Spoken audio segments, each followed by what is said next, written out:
Paz, igreja. Amém. Senhor, meu Deus, meu Pai, eu venho te pedir, Senhor, que essa noite o Senhor guie esse culto, Pai. Em nome de Jesus, Pai, eu tenho certeza que cada alma que está aqui poderia estar fazendo qualquer outra coisa, Senhor. Mas veio, Senhor, te louvar, Senhor. Veio receber a Tua palavra. Desce, Senhor, essa noite e rasga o céu, Senhor. Entrega tudo aquilo que a gente precisa e não o que a gente quer. Em nome de Jesus, Pai, guia o nosso pastor com as palavras, em nome de Jesus. Amém. Meus amados irmãos, a paz do Senhor. Amém. Queridos, quero ler com os irmãos dois textos das Sagradas Escrituras. O primeiro texto é uma leitura isolada do sermão, da mensagem, da pregação. Deixa eu explicar aos irmãos. O Espírito Santo de Deus colocou no meu coração para mim ler esse texto, só ler esse texto. Depois eu vou ler outro texto que vai ser o da pregação. Amém? Os irmãos entenderam, né? Então quero que você abra a sua Bíblia em Atos dos Apóstolos, capítulo de número 5, a partir do versículo de número 1. Eu quero ler esse texto, irmãos, porque eu estava ali, o Espírito Santo de Deus ministrando em mim. Eu não vou precisar falar nada sobre esse texto, só vou ler esse texto. E esse texto vai ficar para a nossa meditação. Depois nós vamos ler o outro texto que vai ser o da mensagem, da pregação de hoje. Então, Atos dos Apóstolos, capítulo de número 5, versículo de número 1 até o versículo de número 11. Nós vamos ler esse texto. Amém? Amém. 11 versículos apenas. Os irmãos encontraram? Amém. Glória a Deus. Então vamos acompanhar junto comigo. Mas um certo homem, chamado Ananias, com Safira, sua mulher, vendeu uma propriedade e reteve parte do preço, sabendo-o também sua mulher. Então, levando uma parte, a depositou aos pés dos apóstolos. Disse então Pedro: Ananias, por que enche Satanás o teu coração para que mentisses ao Espírito Santo e retivesses parte do preço da herança? Guardando não ficará para ti, guardando-a não ficará para ti, e vendida não estava em teu poder, porque formaste esse desígnio em teu coração? Não mentiste ao homem, mas a Deus. E Ananias, ouvindo estas palavras, caiu e inspirou. E um grande temor veio sobre todos os que estavam ouvindo. E levantando-se os moços, cobriram o morto e transportando-o para fora, o sepultaram. E passando um espaço quase de 3 horas, entrou também sua mulher, não sabendo o que havia acontecido. E disse-lhe Pedro: Dize-me, vendestes portanto aquela herança? E ela disse: Sim, portanto. Então Pedro lhe disse: Por que é que entre vós concertastes para tentar o Espírito Santo? Eis aí a porta os pés dos que sepultaram o teu marido, e também te levarão a ti. E logo caiu aos pés e expirou. Entrando os moços, acharam-na morta e a sepultaram junto com seu marido. E houve um grande temor em toda a igreja e em todos os que ouviram estas coisas. Amém. Aleluia. Guarde esse texto no teu coração, irmãos. Eu não vou comentar sobre ele, só guarda no teu coração. Agora abra sua Bíblia em Atos capítulo de número 7. Atos capítulo de número 7, a partir do versículo de número 54. Atos dos Apóstolos, capítulo 7, a partir do versículo de número 54, nós vamos ler esse texto. Capítulo 7, versículo 54. E ouvindo eles isto, enfureceram-se em seus corações, e rangiam os dentes contra ele. Mas ele, fixando os olhos no céu, viu a glória de Deus, e Jesus que estava à direita de Deus, e disse: Eis que vejo os céus abertos, e o Filho do Homem que está em pé à mão direita de Deus. Mas eles gritaram com grande voz, tamparam os seus ouvidos e arremeteram unânimes contra ele. Então, expulsando-o da cidade, o apedrejavam. E as testemunhas depuseram as suas capas aos pés de um jovem chamado Saulo. E apedrejaram a Estevão, que em invocação dizia: Senhor Jesus, recebe o meu espírito. Aleluia. Amém. Tome o seu assento, por gentileza. Amados, hoje nós estamos diante de uma narrativa bíblica que, ao lê-la, é impossível a gente não se emocionar, porque aqui nós estamos falando de uma pessoa que não hesitou em dar a sua própria vida por amor a Jesus. Nós estamos diante desse texto que traz a narrativa da morte de Estevão, o apóstolo, o servo de Deus, que diante dessa turba assassina várias pessoas, deu a sua própria vida, dizendo claramente, não em meras palavras, mas em atitudes, que ele estaria com Cristo para toda a eternidade, não teria por valiosa a sua própria vida. Aqui nesse texto nós encontramos um segredo extraordinário para a verdadeira vitória diante do nosso Deus e também diante de toda a humanidade. Quando a gente olhamos para uma pessoa vitoriosa dentro do contexto odierno ou do nosso raciocínio humano, a gente pensa que esta pessoa vitoriosa é aquela pessoa que é bem-sucedida materialmente, bem-sucedida conjugalmente, no âmbito da família, no âmbito da profissão, no âmbito material, porque é o que chama a atenção dos nossos olhos. Aquele fulano, ele é bem-sucedido, então ele é uma pessoa vitoriosa. Mas dentro do contexto bíblico cristão, dentro do contexto espiritual, o verdadeiro vitorioso não é aquele que alcança a riqueza material ou as coisas dessa vida, mas é a pessoa que alcança de fato o céu de glória. Aleluia. E as coisas espirituais. Aleluia. E diante desse texto agora aqui que lemos, nós vemos uma pessoa totalmente vitoriosa. Eu não sei a idade especificamente de Estevão, mas acredito que ele era jovem. Porém, ele foi apedrejado por aquelas pessoas por professar a sua fé em Cristo Jesus. Levaram ele para fora da cidade e o mataram com pedradas. E Saulo consentiu, esse Saulo é o Paulo que escreveu as epístolas. Ele consentiu na morte de Estevão.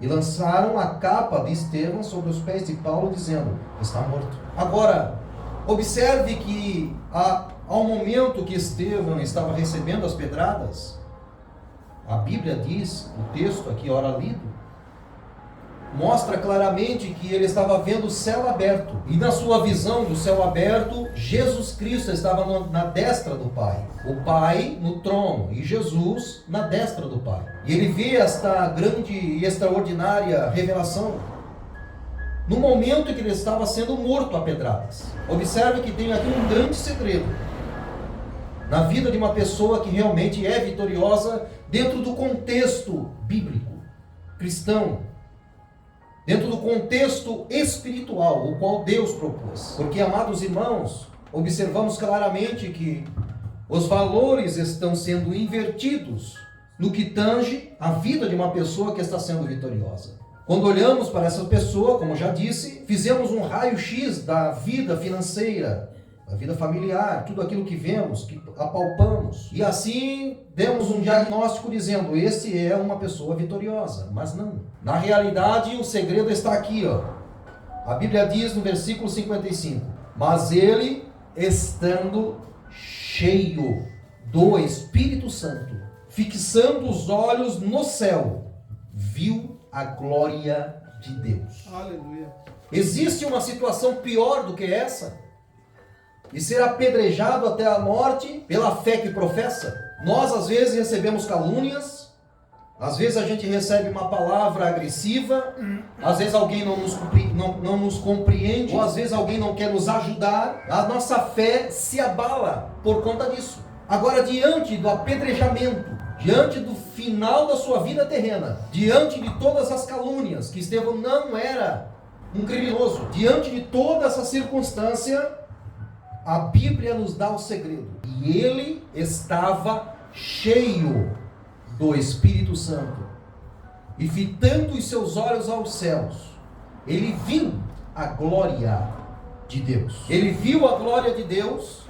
Ele viu Jesus na destra do Pai. E observe, meus queridos, que o céu estava aberto. Uma pessoa só pode vislumbrar o céu aberto se ele for cheio do Espírito Santo de Deus. Aleluia. Não tem como nós adentrarmos no âmbito espiritual do Espírito Santo de Deus. O grande segredo para uma vida vitoriosa aqui dentro desse contexto, e dentro do contexto bíblico, é ser cheio do Espírito Santo de Deus. É o ponto de partida para, em primeiro lugar, ver o céu aberto. Em segundo lugar, ver a glória de Deus. Em terceiro lugar, ver Jesus na destra do Pai. Então você observa claramente que a consequência de ser cheio do Espírito Santo de Deus é ver a glória de Deus. Humanamente falando, a gente vai dizer, mas a nossa vida vai findar aqui. No contexto de Estevão, ele estava terminando a vida dele terrena, mas porém ele não se preocupou com o final da sua vida terrena. Ele estava apenas preocupado com o início da sua vida celestial e espiritual. Aleluia. Meus amados, e hoje eu quero pregar um pouco sobre o poder do Espírito Santo na vida de uma pessoa. É sobre isso que eu quero trazer aos irmãos. O que Deus hoje colocou dentro de mim para pregar para vocês. E lógico que para mim primeiro. Então, ser cheio do Espírito Santo de Deus, ele nos dá o direito, claramente, de estar na presença e na glória de Deus. É impossível você desfrutar das coisas espirituais se você não for cheio do Espírito Santo de Deus. E ser cheio do Espírito Santo de Deus, não confunda. Ser cheio do Espírito Santo de Deus não é apenas pular, não é apenas se alegrar, chorar, levantar a mão, rodopiar, não, isso faz parte. Mas ser cheio do Espírito Santo de Deus, está escrito em Gálatas capítulo 5, a partir do versículo de número 16. Apóstolo Paulo, ele começa a ensinar dizendo que o Espírito luta contra a carne, e a carne contra o Espírito. Um se opõe contra o outro. Se o Espírito prevalecer, a carne morre. Mas se a carne prevalecer, o Espírito morre. Apóstolo Paulo estava falando de uma luta diariamente que nós enfrentamos. E esta luta, ela não pode ter ajuda externa, porque é uma luta particular em cada um de nós. O que é a carne? A carne é a pendência para o pecado. O que é o Espírito desse contexto? O Espírito é a conexão espiritual que você tem com o próprio Espírito Santo. E o Espírito Santo de Deus, estando em você, o capacita para atender a perspectiva de Deus em relação à sua vontade. É por isso que o apóstolo Paulo ele diz, em Efésios capítulo 5, versículo de número 18: não vos embriagueis com vinho onde há contenda, mas enchei-vos do Espírito Santo do Senhor. Paulo estava falando sobre ser cheio do Espírito Santo ao ponto de não ter espaço para mais nada, absolutamente mais nada.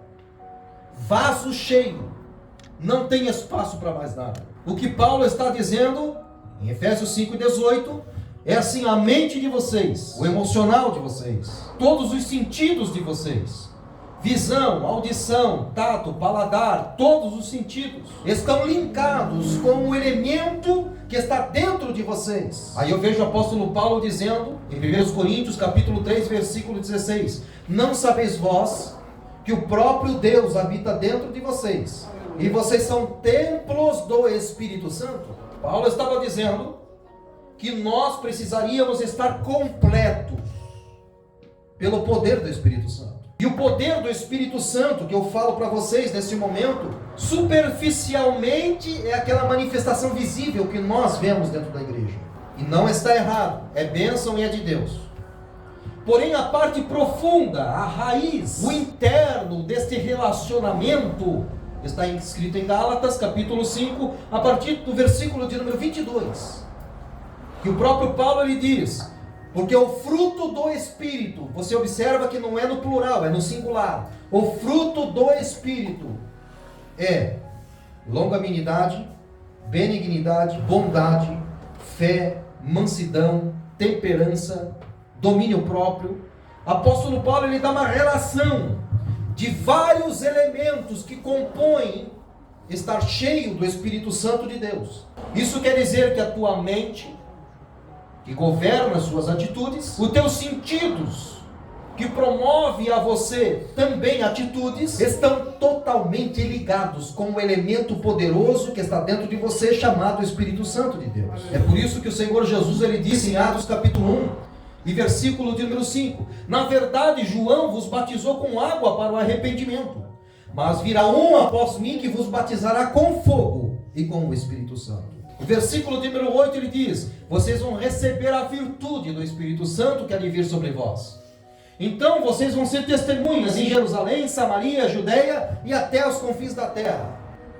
Em Atos capítulo de número 2, a partir do versículo de número 1, está escrito: estavam todos reunidos no mesmo lugar, e de repente veio do céu um som com um vento veemente e impetuoso e encheu toda a casa. E foram vistas sobre eles línguas repartidas como de fogo, o qual o Espírito Santo do Senhor lhe concedia que falassem. Aleluia. Após esse derramamento poderoso do Espírito Santo sobre todos eles naquele momento, eles nunca mais foram as mesmas pessoas. Pedro, que era briguento, impulsivo, Pedro, que era colérico, explosivo, agora era aquele Pedro que, quando foi ser crucificado, martirizado, ele disse: não me crucifiquem como Cristo Jesus, me crucifiquem da cabeça para baixo, porque não sou digno de morrer como o mestre morreu. Tiago, meu irmão de Jesus, quando foi preso também, jogaram ele do 3º andar e arrastaram Tiago com uma carruagem até a morte. Mas ele, cheio do Espírito Santo, não proferiu uma frase sequer contra o Evangelho e contra o Senhor Jesus. Todos os discípulos, com exceção de João, um apóstolo, todos eles, morreram martirizados. João, em contrapartida, não morreu martirizado, mas jogaram num tacho de óleo fervendo. Depois jogaram lá na ilha de Patmos para morrer definhando naquele lugar. Mas Deus o tirou de lá, depois de receber a revelação do Apocalipse. Levou lá para Éfeso, pastoreou a igreja de Éfeso e morreu com 90 anos de idade. Foi o único. Queridos, agora você observa o segredo de uma pessoa que realmente é firme na presença de Deus. Isso quer dizer que uma palavra ofensiva de alguém não tira você da presença do Senhor quando você é cheio do Espírito Santo. Isso quer dizer que uma prova financeira que você passa não tira você da presença de Deus, porque você é cheio do Espírito Santo do Senhor. A perda de um ente querido também não tira você da presença de Deus, porque você é cheio do Espírito Santo. Tudo que possa vir sobre você não tira você da presença dele, porque você é cheio do Espírito Santo de Deus. A pessoa que abandona as coisas de Deus por qualquer coisa não é cheio do Espírito Santo. A pessoa que reclama de tudo, murmura de tudo está ruim para ele, não é cheio do Espírito Santo.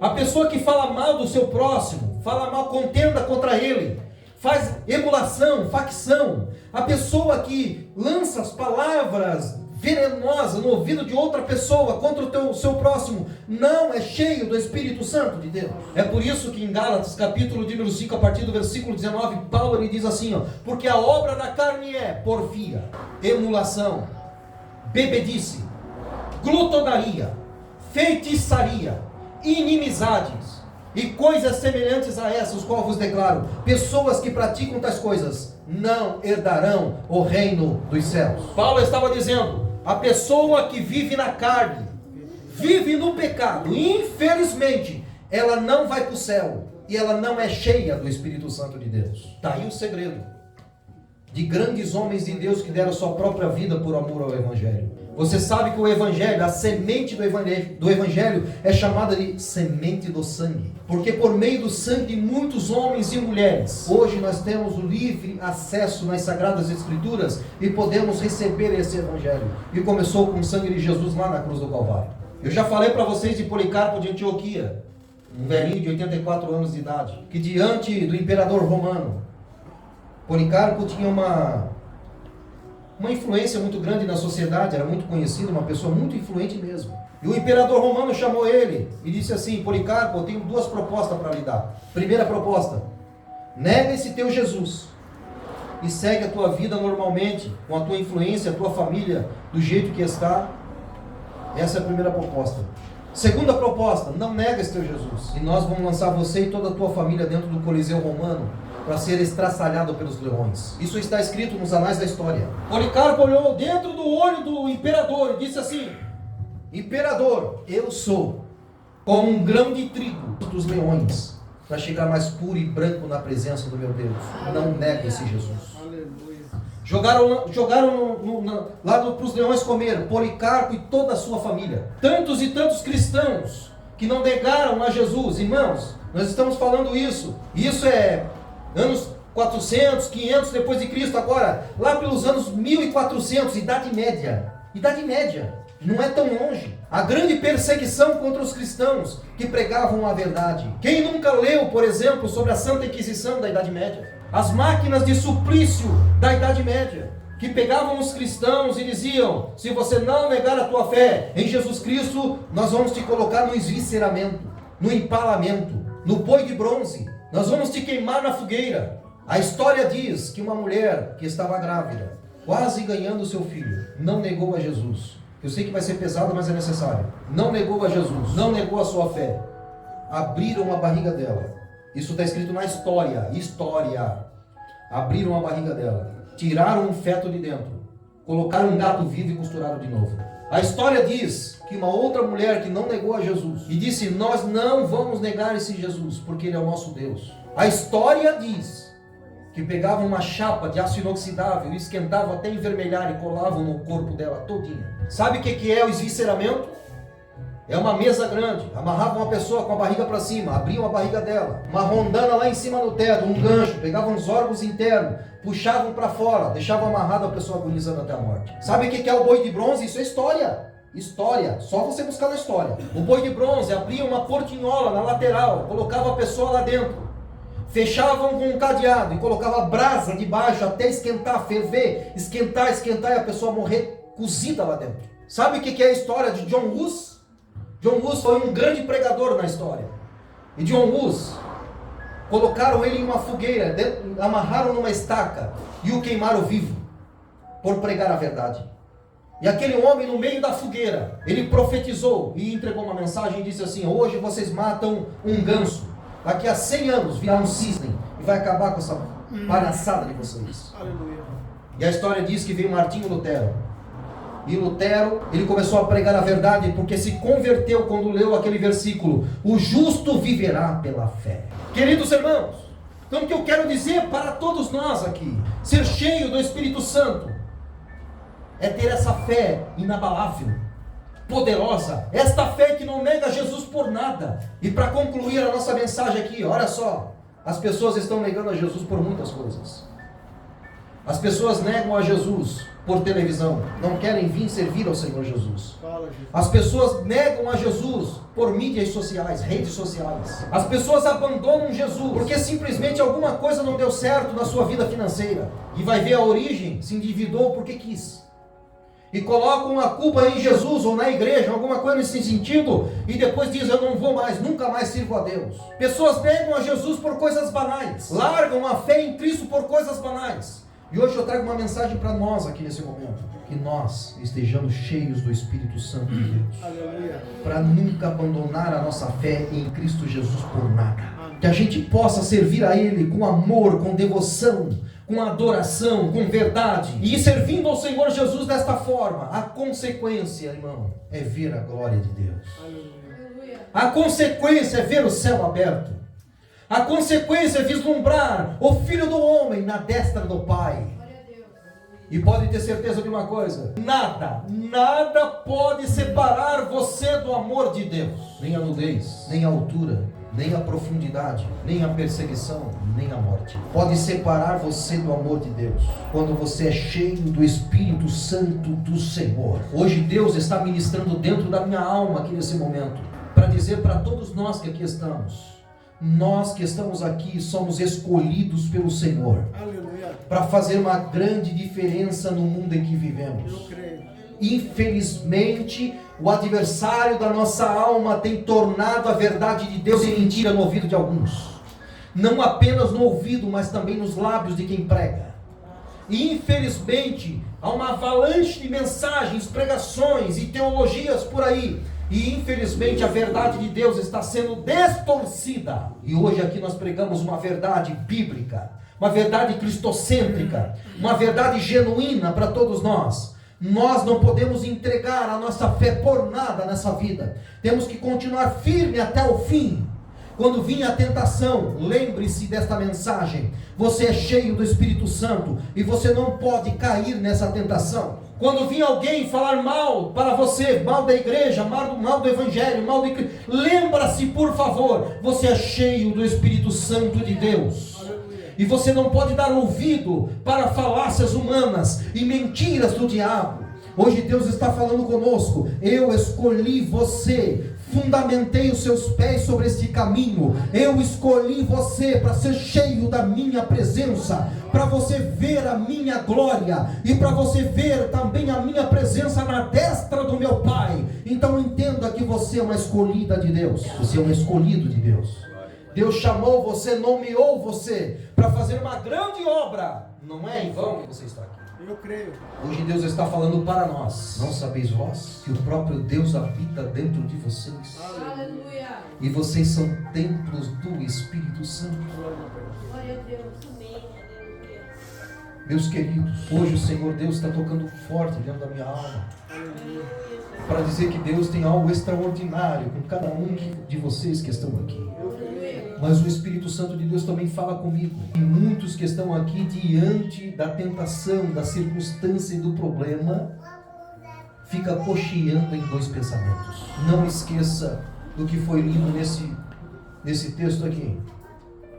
Estevão sendo apedrejado, caluniado. Se fosse você, o que você faria? Se fosse eu, o que eu faria? Alguém pegar você, levar para fora da cidade, várias pessoas, e começar a caluniar, apontar o dedo para você: agora nós vamos te matar. Nós vamos matar você, simplesmente porque você é cristão, serve a Deus. Qual seria a sua reação? Qual seria a sua decisão? O que você faria diante de uma situação como essa? Você ia fazer como Estevão, dobrar o joelho no chão, olhar para cima e dizer: estou pronto? Estou pronto, Jesus. Ou você ia correr, ou você ia brigar, ou você ia negar, ou você simplesmente ia dizer: eu nego esse Jesus, não tem problema, mas eu quero é viver. Qual seria a sua decisão? Toque de pé em nome de Jesus.